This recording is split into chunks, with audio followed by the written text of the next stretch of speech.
Localisation inconnue. Vol 373. Ici le commandant Mills. Mon vaisseau a été frappé par un astéroïde non recensé. Localisation inconnue. Je transportais 35 personnes. Localisation inconnue. Je menais une mission exploratoire inédite.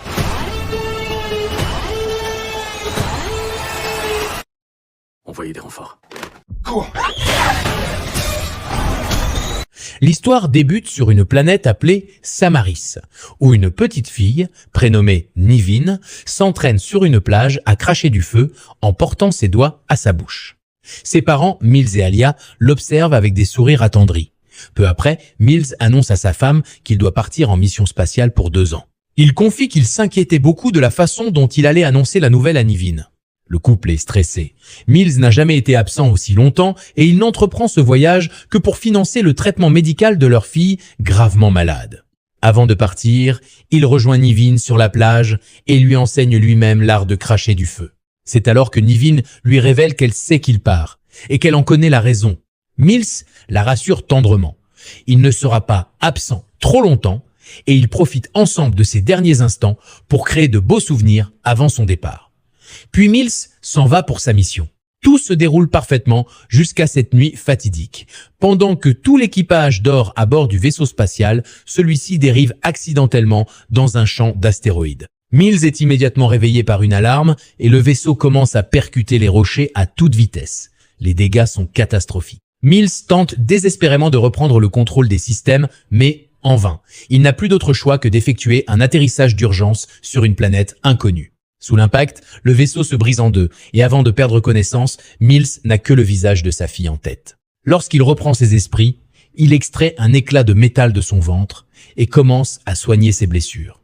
Il enfile sa combinaison spatiale et inspecte l'épave du vaisseau. C'est alors qu'il réalise que plusieurs éléments essentiels sont manquants. Il saisit une arme et sort prudemment. Dehors, le spectacle qui s'offre à lui est dévastateur. Les corps de tout son équipage jonchent le sol. Sous le choc, il tente de reprendre ses esprits, envoie un signal de détresse vers sa planète natale, puis retire sa combinaison. Fait étonnant, l'atmosphère de cette planète est parfaitement respirable. Mais la mort de ses compagnons l'a brisé de l'intérieur. La volonté de vivre l'abandonne, jusqu'à ce que la pensée de sa famille le retienne. Il regarde alors les vidéos envoyées par Nivin, les larmes aux yeux. Peu après, un signal capté par son équipement le fait bondir. Il se dirige immédiatement vers sa source, un espoir dans le regard. Il découvre la partie manquante du vaisseau et à l'intérieur, une petite fille encore en vie. Il la sort inconsciente et la transporte vers les restes de son vaisseau. Sur le chemin, une énorme empreinte dans la boue le laisse perplexe. Et là, la révélation tombe comme un coup de tonnerre. La planète sur laquelle Mills s'est écrasé n'est autre que la Terre. Il y a 65 millions d'années, à l'époque où les dinosaures régnaient en maître. Le lendemain, Mills part à la recherche de la partie du vaisseau qui contient la navette d'urgence, mais son scanner ne parvient pas à la localiser. Il commence alors à analyser les alentours manuellement et découvre les restes squelettiques d'une immense créature morte récemment. Soudain, un jet d'eau chaude jaillit du sol. En avançant, il aperçoit au loin une lueur. Le scanner confirme, l'autre partie du vaisseau se trouve de l'autre côté de la montagne. À cet instant, un petit dinosaure surgit et l'attaque brusquement, mais Mills réagit vite et l'abat. De retour au vaisseau, des bruits provenant de la jungle l'alertent. Il s'agit de la jeune rescapée de la veille. Lorsqu'il tente de l'approcher, elle prend la fuite. Mills l'appelle et la poursuit. Dans leur course, ils s'éloignent de la montagne et tombent tous les deux, s'immobilisant près de la carcasse d'un dinosaure. Un grondement sourd résonne alors et un dinosaure colossal se dirige droit sur eux. Ils courent pour leur vie. De retour au vaisseau, Mills soigne les blessures de la fillette et lui demande son nom. Mais elle lui répond dans une langue qu'il ne comprend pas. En consultant la liste des passagers, il trouve son prénom Koa. Il n'existe qu'une seule issue pour quitter cette planète, atteindre la navette d'urgence située au sommet de la montagne. Comme la barrière des langues rend toute communication verbale impossible, Mills communique avec des dessins. Koa en fait autant pour demander où sont ses parents. Mills lui indique qu'ils se trouvent eux aussi sur la montagne, puis enregistre un message précisant qu'il a trouvé une survivante et qu'ils ont besoin de secours. Dans une autre pièce du vaisseau, Koa tombe sur les vidéos que Nivin a envoyées à son père et les regarde avec fascination. On apprend que Mills avait terminé sa mission et s'apprêtait enfin à rentrer chez lui lorsque le drame s'est produit. Les premiers messages de Nivin sont joyeux, mais peu à peu, la maladie et l'absence de son père se font sentir dans ses yeux. Avant que Koa ne finisse de les regarder, Mills arrive et ferme les vidéos d'un geste sec, lui interdisant formellement d'y toucher. Ils prennent quelques grenades et s'enfoncent dans la jungle hostile. En chemin, Koa remarque quelque chose de brillant dans le ciel, sans vraiment y prêter attention. Elle découvre ensuite des baies dans les bois et les tend à Mills. Celui-ci les analyse avec son scanner. Elles sont toxiques. Il les lui confisque fermement et Koa obéit aussitôt. Un peu plus loin, ils aperçoivent un petit dinosaure coincé dans une crevasse. Malgré les mises en garde de Mills, Koa s'élance pour le libérer. Mills finit par l'aider et ensemble, ils réussissent à dégager l'animal. Mais celui-ci n'est pas libre depuis longtemps qu'une meute de prédateurs le met en pièces sous leurs yeux. Face à la brutalité de ce monde, Koa éclate en sanglots. Mills la prend dans ses bras et la cache derrière un rocher pour éviter d'être repéré. Ils reprennent leur route et arrivent au bord d'un petit ruisseau. Lorsque leur gourde se vide, Mills indique à Koa que l'eau du ruisseau est potable et sans danger. Elle s'exécute. Pendant ce temps, Mills l'observe avec une tendresse croissante, de plus en plus touché par cet enfant qui lui rappelle sa fille. Koa cueille une fleur et tente de la glisser dans les cheveux de Mills. Il refuse d'abord, précisant que c'est une parure féminine. Mais en voyant les yeux de Koa se remplir de larmes, il cède avec un sourire. Ils reprennent la marche, mais Mills perd la direction de l'autre partie du vaisseau. Il décide de grimper à un arbre pour scanner les environs. Il repère le vaisseau, mais au moment de redescendre, un bâton s'accroche à son doigt, lui fait perdre l'équilibre et il tombe lourdement. Sa jambe est blessée. Ironiquement, sur cette planète peuplée de dinosaures géants, c'est un bout de bois qui lui cause le plus de dommages. Mills s'accroche au tronc, grimaçant de douleur, lorsqu'une meute de dinosaures surgit. Il demande à Koa de poser son pied sur son bras pour l'aider à remettre sa jambe en place. La douleur reflue légèrement. Il ouvre le feu sur les assaillants. Mais face au nombre, il ordonne à Koa de fuir. Elle s'échappe et se réfugie près d'un rocher. Lorsque Mills lance ses grenades, Koa entend les détonations, puis réalise que des dinosaures l'ont encerclée. Elle tente de fuir, mais il la rattrape. Au moment où tout semble perdu, Mills surgit et les abat. Malheureusement, l'un d'eux s'accroche à Koa et l'entraîne vers la jungle. Mills se jette dessus, tire en l'air pour l'effrayer et parvient à la sauver de justesse. La petite fille tremble de peur. Ne pouvant lui parler, Mills s'assoit simplement à ses côtés pour lui offrir sa présence réconfortante. La nuit tombe. Mills apprend à Koa à cracher du feu avec ses mains, exactement comme il l'avait appris à Nivin. Puis ils reprennent leur marche ensemble. Ils finissent par trouver une grotte et décident d'y passer la nuit. Mills installe des capteurs de mouvement et vérifie ses équipements. C'est alors qu'il découvre une information alarmante. L'astéroïde qu'il a traversé n'était qu'un avant-goût. Un astéroïde bien plus imposant fonce droit sur la Terre. La nouvelle le plonge dans l'inquiétude, mais Koa le distrait. Elle lui montre qu'elle a récupéré la cassette contenant les messages de Nivin. Mills se met en colère, mais en voyant la tristesse de Koa, il relance l'enregistrement pour lui redonner le sourire. Tous deux regardent Nivin avec émotion, puisant dans ces images un peu de chaleur au milieu de ce monde impitoyable. Lorsque Mills tente de dormir, un souvenir douloureux remonte à la surface. Alia lui apprenant que Nivin est morte à l'hôpital.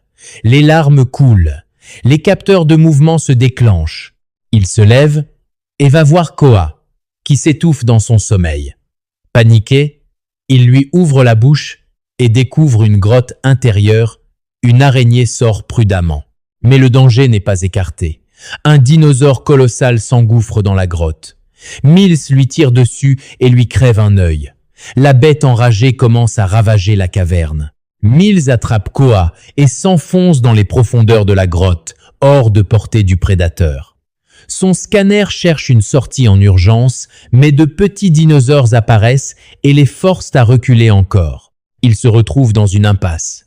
Frustré, Mills commence à creuser la roche. Des heures passent. Koa, de son côté, ne lâche pas et continue d'explorer en tous sens, cherchant désespérément sa famille. Mills finit par lui avouer à voix haute ce qu'il n'a jamais dit. « J'ai menti. Vos parents ne vous attendent pas sur cette montagne. » Mais Koa ne comprend pas et continue d'avancer. Mills serre les dents. Il trouve alors une solution radicale. Utiliser les grenades pour faire sauter la roche. L'explosion est efficace. Il remet ensuite quelques grenades à Koa au cas où ils seraient séparés. Il s'engage dans le passage ouvert, mais l'explosion a ébranlé la structure et la grotte commence à s'effondrer. Ils sont séparés. Mills panique. Puis, dans le silence, il entend la voix de Koa au loin. Il reprend son souffle. En cherchant une autre sortie, Mills tombe sur le même dinosaure géant qu'il avait blessé. Dans l'obscurité totale, il active son équipement en mode d'enregistrement pour détecter la bête. Le dinosaure est juste derrière lui. Un combat violent s'engage. La créature trouve une ouverture et renverse Mills avant qu'il puisse tirer. Mills rampe vers son écran, émet des sons variés qui déconcertent l'animal et profite de cette seconde d'hésitation pour tirer. Il sort enfin de la grotte.